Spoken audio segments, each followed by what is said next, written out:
Holy fuck! Welcome to another edition of the 9 riders you will meet. I've done about 100 different riders now, but hey, we're gonna do 9 more because I am a well of bountiful memes and knowledge. But before we do, I wanted to tell you about this t-shirt we got going for you guys. If you get one of these, all of the proceeds go towards the Boulder Awareness Program for children so that no kid has to grow up and crash their cool European sport bike into a rock. They're only available for the next few days, so go check it out in the description below. It's for a good cause. Think of the children. Okay, let's get into it. Polaris Slingshot dude. I found out recently that these are actually considered motorcycles. Yep, these monstrosities, these eye-raping mindfucks are actually motorcycles. I want to meet someone who actually bought one of these because at $20,000 list price, this is, let's say, an interesting way to spend your money. But hey, who am I to judge? But what would they say? Couldn't they just get a Miata? Isn't this basically just a 3-wheeled Miata? Well, at 1,750 pounds and with 170 horsepower, it definitely outperforms a Miata, but it only has 3 wheels. Damn it, this thing is just... In my opinion though, a steering wheel, car tires, and bucket seats makes this not a motorcycle. And you can't wheelie it. Well, I can barely wheelie anything, so I can't judge, but still. The Polaris Slingshot bro might toss you a biker wave when you pass him. Maybe you should toss one back, or not. God, this is so confusing. Polaris Slingshot, the post-op tranny of the motorcycle world.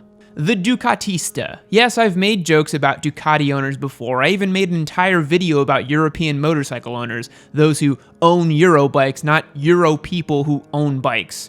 But the Ducatista, well, they're a special breed. Not because they're a run-of-the-mill Eurobike snob. No, the Ducatista is different because everyone knows that the Italian bike manufacturer is clearly the Ferrari of sport bikes. I mean, look at this Ducati next to a supercar. You can't do that with your R1. The Ducatista will let you know about the pedigree of his bike, how the Panigale has features and amenities just not found on any other bike, even though they absolutely are. This is the endowment effect in action. If you can't convince others that your choices in bike are superior, then why even bother going with Ducati?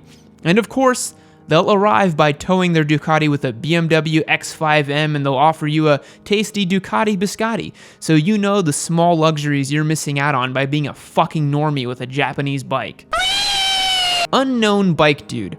Sometimes a bike is so ratty, so shitty, that there's really no way to tell what the hell it is unless you ask the owner. A generic 4-cylinder engine note, 6 Street Fighter looks and cracked fairings. Could it be an R6? Could it be a Suzuki Katana? Who can say? I sure can't. Then you ask the owner and you find out that this particular bike has been through the ringer. It started out life as an SV650, then 4 owners ago, someone swapped a GSXR 600 motor into it. Then the 3rd owner wrecked it. Then the 2nd owner turned it into a track bike and did some sweet weight reduction mods to it. Then the final owner, the guy you're talking to, decided it needed more upright bars and sport touring tires. Not for cheapness, no, of course not, for longevity and all-weather goodness. That's how it ended up as the molested mess of a bike you see before you. A haunted past. This poor bike could probably tell you some Vietnam War stories if it could speak. Bobber bike bro. Kinda like a cruiser bro, kinda like a Harley bro, but really they're in a league of their own. The bobber dude has a chopped and screwed cruiser, or maybe even a UJM they bastardize into this thing and they're riding their own ride. No rear suspension? No problem. Just weld that seat on there and call it a day. Got this here, my 1949 Panhead Iron Block Hellraiser Screaming Eagle Budweiser Champ Bobber. Alright. For the guys who make their own bobbers, I salute you. That takes real skills and craftsmanship.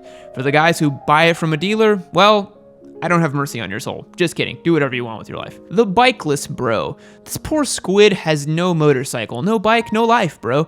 You take a look at the garage and see a graveyard of motorcycle parts, wheels, tires, and tools. They'll bemoan the fact that they don't have a working bike, but you have to dig the knife in a little deeper and remind them that that $500 bike wasn't gonna last long. Bikeless Bro is in flux. Should I just get another bike? Should I just fix this one? It just needs a little tune-up. It'll be good to go. No, it's over. She's dead. Let it go. I'm sorry. He's dead, Doctor. You take on the role of a veterinarian who has to tell the owner that Sparky's time on this earth is coming to a close. The bike is gone, bro. Time to dump it. You can sense the desperation, the sullen look you get from him that comes with owning no bike. Or worse yet, a bike that you have to look at every day that doesn't run. 3-wheeler dude. So if you thought the Polaris Slingshot was the only through-wheeled atrocity against humanity on the road, think again, because the Can-Am Spyder has you covered. This one is more motorcycle than the Polaris, but it still will not wheelie. I looked, trust me. I was hoping I'd find one that could wheelie, but all they do is just burnouts. I think I've realized why these look so stupid. It's because only 3-year-olds ride trikes, and eventually you move on to 2 wheels like a big kid. Again, I'd really like to meet someone who genuinely owns and enjoys one of these. I'd like to gaze into the void that is in their eyes to make sure that there's no soul left in there, because I don't think there can be. Classic bike bro. This bro has ascended beyond mere cafe bike or modern retro. They own a true classic bike with classic charm. It might be a 1972 CB750 that's fully restored, or maybe it's a Yamaha XS750 with original chrome and everything. It's a rolling labor of love, and you're impressed. This guy has poured palpable time and effort into this thing. They definitely watch Ichiban Moto, that's for sure. They're not out for performance or top speeds, not even grip or maximum throttle feel. These guys have a totally different mindset when it comes to owning and riding bikes. They're all about the experience and the ride. Maybe we could stand to learn something from them. No, let's pretend MotoGP on the street some more, that's always fun. The high school bike kid. Some lucky bastards get to ride motorcycles when they're 16 or 17 years old. Me, I had to wait until I was out of the clutches of my parents to get into bikes. Somehow these young whippersnappers found time between stealing condoms at the gas station and getting high behind the bleachers to save up enough money to get a bike. I was always flabbergasted by this. I don't know how they did it, but god damn it, I have serious respect for them for it. They actually might even ride pretty safely. Who are we kidding? They're out at the parking lots late at night doing wheelies, let's be real here. The veteran vlogger. You might not realize it, but motovlogging has been around for nearly 10 years at this point. It's come quite a long way since then, but people have been recording themselves riding bikes in the first person for quite some time. The veteran vlogger has seen it all. Trends come and go, Yammie Noob's rise, and hopefully eventual downfall. Just kidding, you know I'm immortal.